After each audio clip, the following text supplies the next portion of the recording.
I ran out to get a pack of cigarettes, but I left my wallet at home. Yeah, that's me. I'm getting old. My name is Sonny Featherland, an investigator for 20 years, and once the star of the predatory division of the Clawville Police Department, one half of the legendary Chicken Police. But buying a pack of smokes is more than I can handle right now. Maybe I should just lay low. Yeah, I'll do that. The most colorful place in the wilderness. For all the gods, what bullshit. The last clucking color left this city years ago. And slowly I'll turn gray too.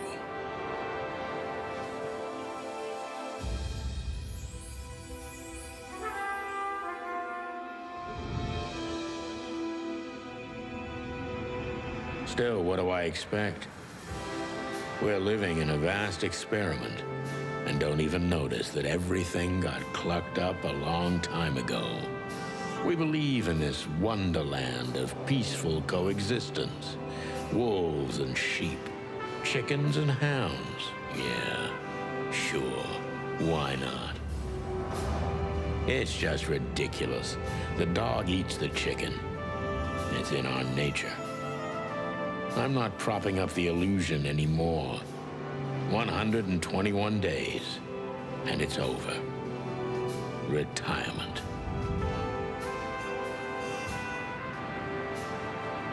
What could possibly go wrong?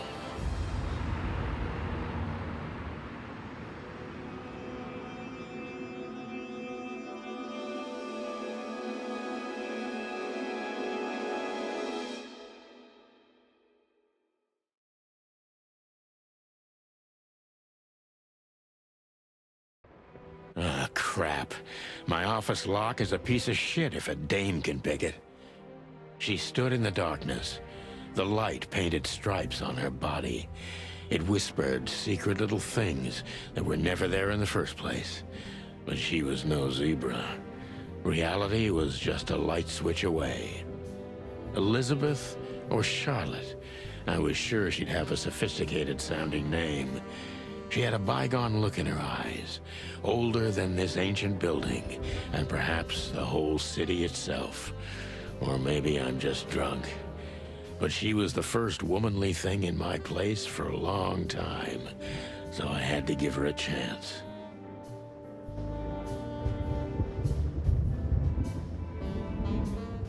I don't even know what these papers are. Every whiskey has the same color nowadays, at least in this price range. My wallet and my badge. The wallet is real, the badge ain't.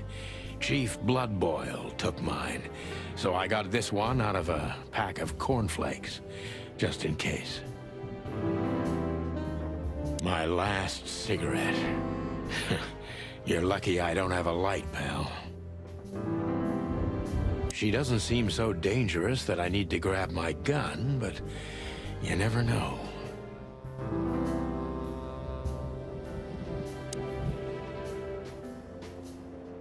I promised myself I'd write a novel one day.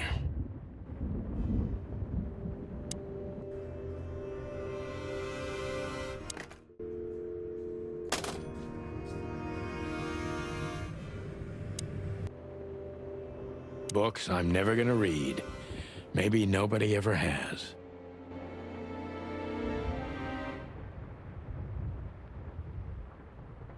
Behind that door lies the kingdom of dirty clothes, cigarette butts, and empty bottles.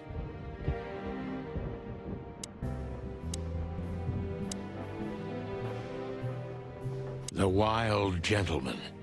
Those guys rebuilt the city after the Great Fire of 867. My heroes when I was a little chick. I'm starting to think they should have left Clawville as it was, burned to the ground. We used to be star cops a few years ago. Tabloid press, radio interviews, and even a book series. I don't miss those days. Of course, Marty, my old partner, would disagree. He just loved the spotlight.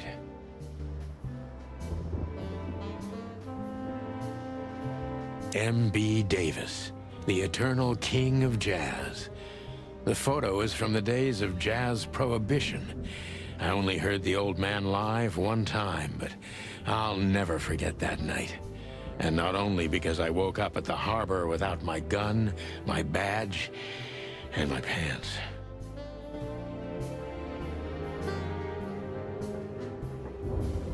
The good things in life don't last long. The best ones always leave first. I saw that in the window of a shoe store. I never understood it, or what it had to do with shoes.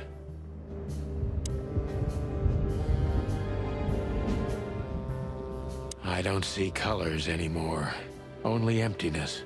Everything faded. I need another drink. I don't even know where the key is. Whatever's inside is gonna stay there forever.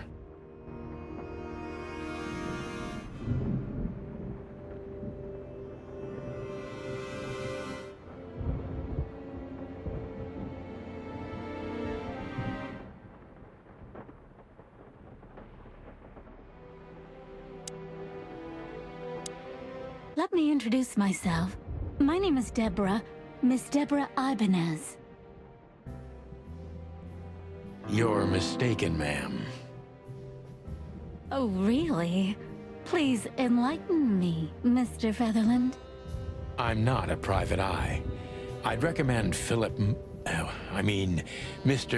Philmar Lowe instead of me. He's a nice guy. Believe me, Mr. Featherland, it's not an accident I came to you. Look, miss, I work for the police, and I'm currently on leave. I couldn't accept private commissions even if I wanted to. Not even from a classy dame like you.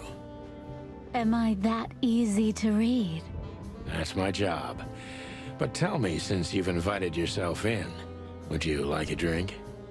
I don't usually drink. Well, I've got to have one. And it'd be rude of me to drink alone. So, maybe some sherry? If you insist. But bourbon, please. Huh. Thank the wild ones. That's all I have. What a coincidence. So come on, spill it from the beginning.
I haven't dusted you off in a while, partner.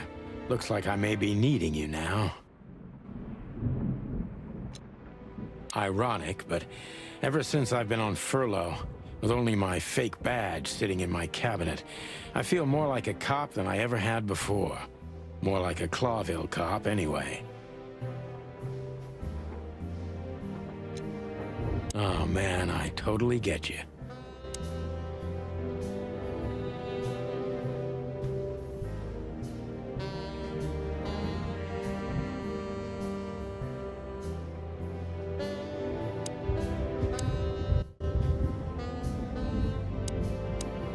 Legs that go on for days. Deep, dark eyes. Silky skin and voice. You're in big trouble, pal.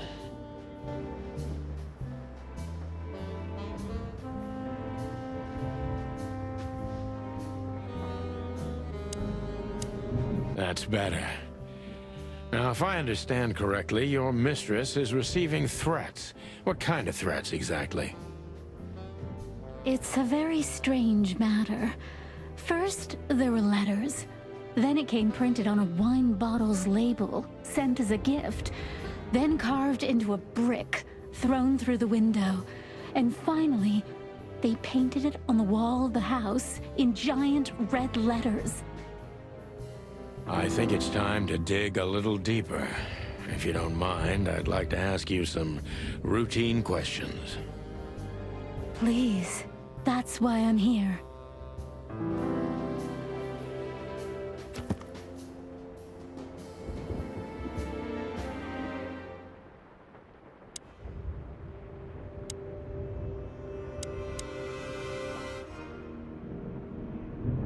I must be cautious and smart. This dame seems shy, which I can use to my advantage. But I must be careful about what I say to her, or I could scare her off. Let's start gently, and when the time comes, we can go in hard.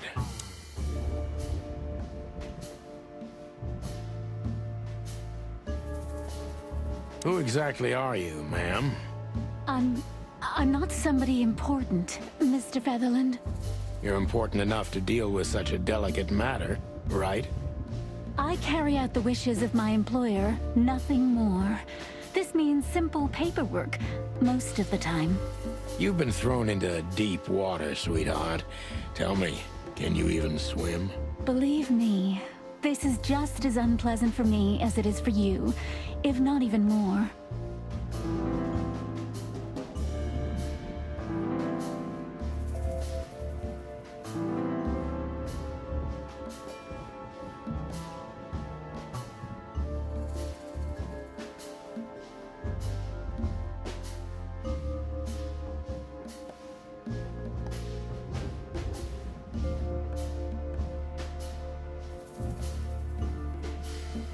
Tell me, which part of the city do you live in? Calavera Hills? Flowerville, maybe? Look, I don't want to answer that. I'm here on behalf of my employer, and not on personal business. Fair point, Deborah. Let's try a different approach.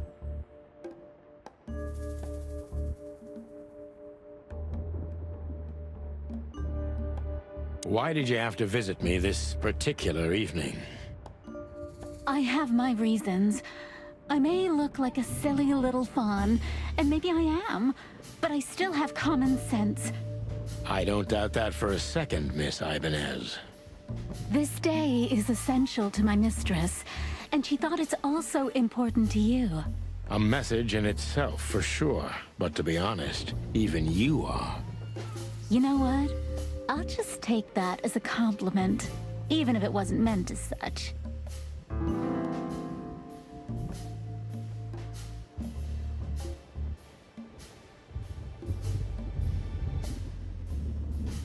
Why did you come to visit me? Why not your employer herself?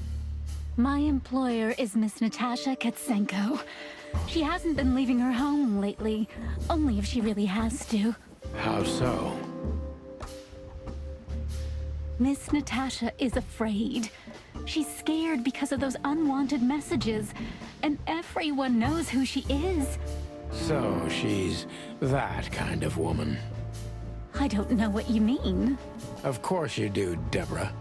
Thank you, by the way. We're finally getting somewhere. We avoided the point long enough. Deborah's hiding something, no question. Let's focus on that.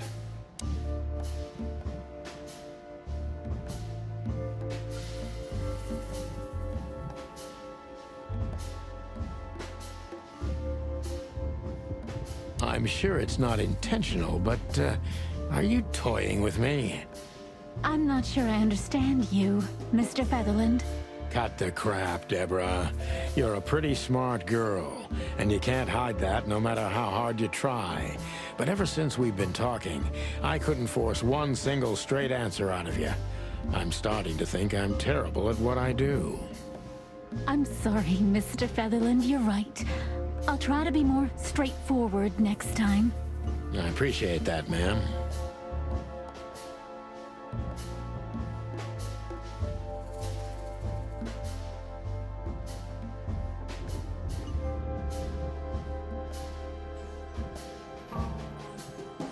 Are you in some sort of jam? Nothing of the sort. There are simply things better left unsaid. Then you're wasting my time. I trust your instincts. You'll manage it. Yeah, and I have no other choice, right? To be honest, no, Mr. Featherland. Not really.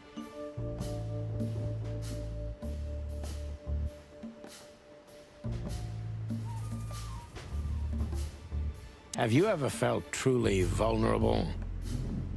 Honestly, very often, Mr. Featherland. Great, because that's exactly how I feel right now, Deborah. I'm sorry if it's too unpleasant for you, but we had no one else to turn to. You know, I get that a lot, and it never ends well. Do you like happy endings? Not in books or movies, but in real life it would be nice for a change. But this is Clawville. Not many happy endings around here. I knew you were romantic at heart. If what's between me and my whiskey could be called romance, then yes, maybe. A little.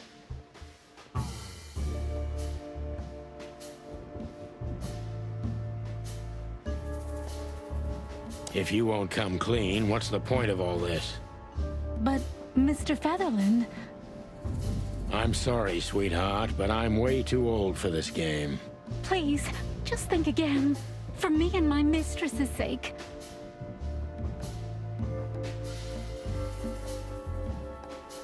Tell me, Deborah, why should I believe you at all? Because my mistress trusts you. Should that be enough?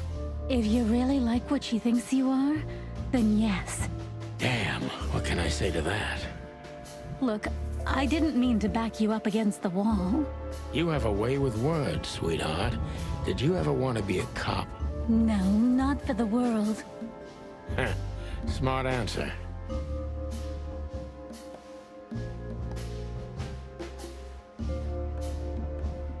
Be honest and tell me what you're so afraid of. You know, Mr. Featherland, my mistress's partner is Hobart Wessler. Or as most people know him... Ibn Wessler, the Kingpin.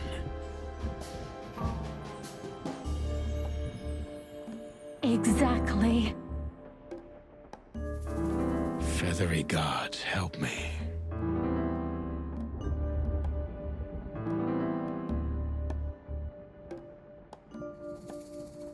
So you get it now.